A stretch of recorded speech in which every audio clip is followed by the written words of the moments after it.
Hi, good morning. I'm Samson Davina. Today I'm going to show you how to glue new table tennis rubber on your racket. So I've got my primary racket here that I've already glued, and then I've got my backup racket here that I'm going to take the rubber off and glue it to show you how it works. So the first thing you're going to do is remove your old rubber. Start at the handle and gently work toward the tip of the racket.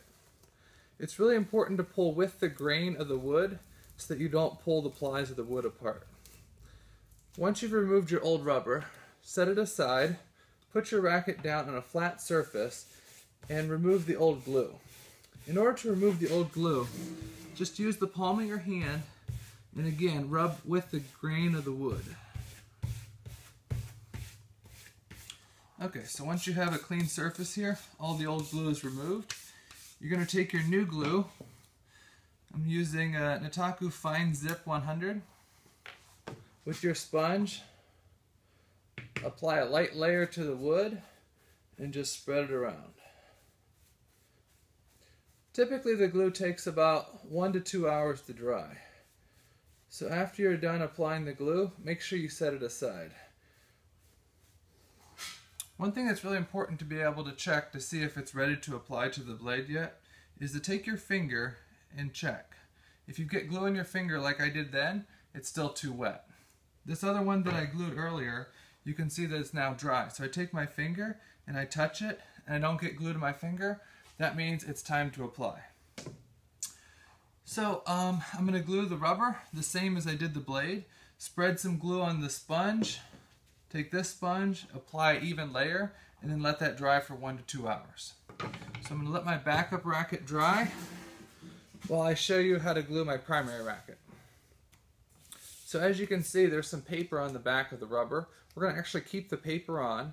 We're going to apply the rubber with the paper on to the blade. After you lay it on, take your arm, or you can take a roller, and just smoothly lay it out on the blade. Press down hard, and then take your scissors and trim the edges.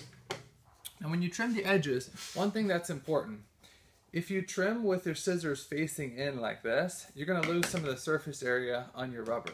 So make sure that when you trim, your scissors are flush to the blade. Typically rubber in table tennis lasts about 50 to 100 hours. It greatly depends on your playing style, and it depends on how well you take care of your rubber. So 50 to 100 hours is usually the life of a rubber, and you should usually change about 7 days prior to a tournament. So there, I've glued that side, and then I'll do the exact same to this side. The type of rubber that I'm using is Nitaku Fast Arc G1, and the blade is Nitaku Ludiac. Thanks for watching. Make sure you read my weekly updates on my blogs, samsondavina.com, noogie.com, and paddlepalace.com. Thanks.